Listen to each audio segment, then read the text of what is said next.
All right, so what's going on, guys? It is your boy here, the combat consultant, the soundboard god, Jacob Cooperman, and today we have got ourselves an interesting run-through of a recent fight with Vidal Riley and Anees Taj. A lot of people are touting this as Vidal Riley's biggest test in his young pro career. He now moves up because he was able to finish Anees Taj to 8-0. I want to talk about just the fight in general, give my frame-by-frame breakdown, and then why I think that Vidal could be a great fold to the YouTube boxing space, being that he's kind of tangentially already connected to a lot of the athletes there. So let's get into it. Here we go. Vidal is in the green trunks, and Taj is in the blue and gold. Now, one thing I really liked, and I saw a little highlight video about this before I watched the full fight on Daily Motion, is that Vidal is very good at fighting on the back foot. I don't want to say that's a rare trait in fighters because I'm not quite sure, and I don't want to just come here and spew some shit out there that I don't know anything about. I do think, though, that if you can add that fold to your game, it's very, very powerful. Because you see there, he's staying behind his jab. Even though Taj is doing a good job of coming forward and trying to set up his own volume, you can use, and you see Vidal is doing it, you can use the jab to kind of create space, step back, or create your own offense around it.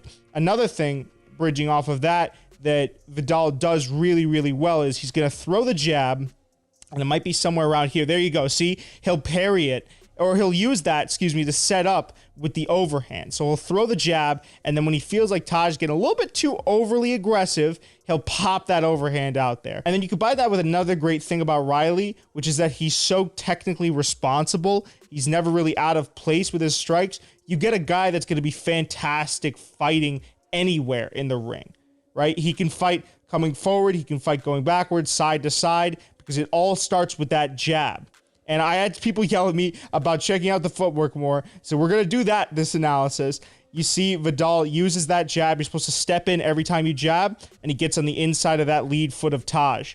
That allows him, of course, to create angles and generate much more power. Great head movement as well. I mean, Taj is kind of throwing a little bit more wild. He still is, again, being the aggressor, so I can always appreciate that out of a guy, but you could tell where the skill level is between these two guys. And, of course, it's going the way of Riley, right? I mean, he's pairing away with his lead hand, then he's double pumping that jab. He's not getting too kind of frantic in there with a guy that's pressuring him. And when he has an opportunity, he's not getting too overly zealous and throwing wildly. He's just staying calm. He's staying calm, collected, and calculated. Nice 1-2 down the pipe. And that's what you really need to do in boxing or in kickboxing or Muay Thai or anything. Like I've been sparring recently, and of course I'm terrible. So I'm throwing a little bit wildly, and guys are just waiting.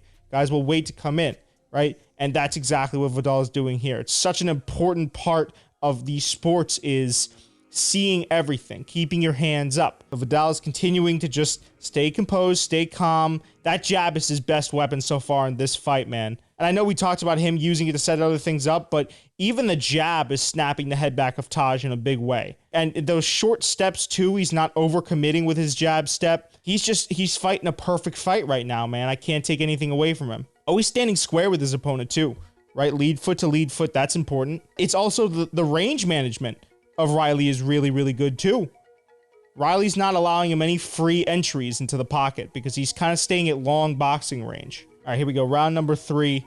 I always say when guys are pressuring, they should put it behind the jab. You should put everything behind the jab. It's such an underutilized tool, and some of the most efficient fighters use it. Tacticians of the sport use it. So what Taj is doing wrong here is just throwing naked strikes, man, and some of them are connecting, but Riley just knows to keep his guard up, right? He's not also mixing it up to the body. Riley knows that if he shells up, he can stay safe.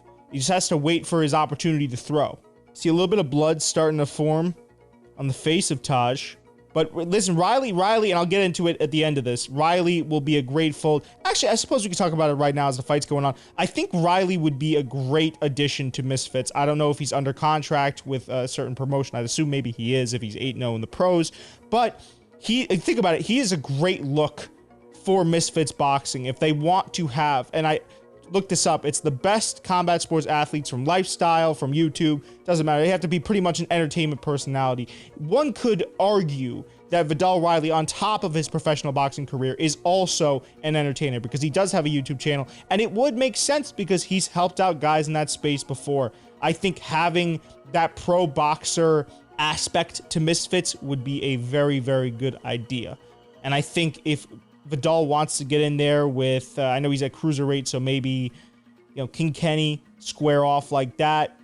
I think though that would be a great fight to make, honestly. And the thing with Vidal is that he kind of does fall into that prototype that you want to see in influencer boxing to take it to the next step, which is he has that professional experience, but he also entertains audiences. So Vidal Riley gets it done, utilizing some great skill, staying heavy behind that jab, circling out, staying defensive. This guy can be a big problem for anyone in the YouTube boxing community, but not too much of a problem to where it wouldn't make sense. Misfits, sign this guy already. All right, guys, without further ado, it's been your boy, the combat consultant, the soundboard god, Jacob Koopman, and I'll see you in the next episode of Gloves Up.